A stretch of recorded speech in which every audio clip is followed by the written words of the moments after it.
Shorts போடலன்னா அதுக்கான ஒரே ரீசன் நான் சாப்பாடு செய்யலைன்னு தான். பட் 2 நாளா வெரைட்டி ஆஃப் டிஷ்ஷஸ் செஞ்சேன். பட் வீடியோ எடுக்கல. ஏன்னா அந்த அளவுக்கு எனக்கு ஒர்க் இருந்துச்சு.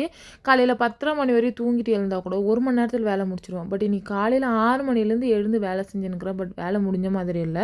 இதில நடுவுல வேற என் பொண்ணு நான் இருக்கிறேன்னா நான் அட்டெண்டன்ஸ் எடுத்துட்டே இருப்பேன். அவகிட்ட ஒரு டைவ் அடிச்சு தூங்குற மாரி நடிக்கிறதுக்குள்ள அப்பப்பா! என்ன ஒரு ஆக்டிங் அவார்டே குடுக்கலாம். நான் இந்த வீட்டுக்கு ஷிஃப்ட் ஆகும்போது டிமார்ட்ல 3 செட் ஆஃப் நைஃப் வந்து 200க்கு வாங்கிட்டு வந்தேன். பட் கொஞ்சம் கூட வொர்த்தே இல்ல. எங்கெங்கெல்லாம் சூப்பா இருக்குதோ போயிட்டு அங்க தீட்டிட்டு இருப்பேன். கத்தி நல்லா ஷார்ப் ஆகணும்னு சொல்லிட்டு.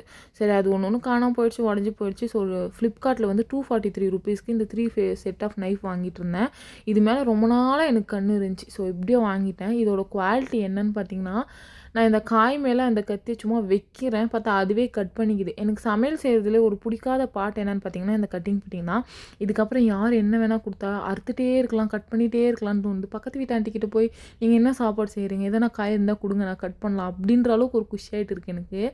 ஏன் இந்த ஒரு சின்ன விஷயத்துக்கு இவ்ளோ குஷி படுறேன்னு பார்த்தீங்கன்னா, சின்ன வயசுலேருந்து எல்லாருமே என்ன ஒரு விளையாட்டா தான் பார்ப்பாங்க. ஆர்த்தியா நல்லா ஸ்ட்ராங்கான பொண்ணு. தண்ணி எடுத்துட்டு வருவா, போய் கடைக்கு போவா, வண்டி ஓட்டுவா இப்படி தான் பார்த்துருக்காங்க. பட் அவ ஒரு பொறுப்பான பொண்ணுன்னு யாருக்குமே தெரியாது. ஏன் ஈவன் எங்க அம்மா கூட அவங்க எவ்வளோ அமௌண்ட் வச்சிருக்காங்க, அவங்க நெக்ஸ்ட் என்ன பண்ண போறாங்கன்றத எங்க அக்கா கிட்ட தான் சொல்லுவாங்க.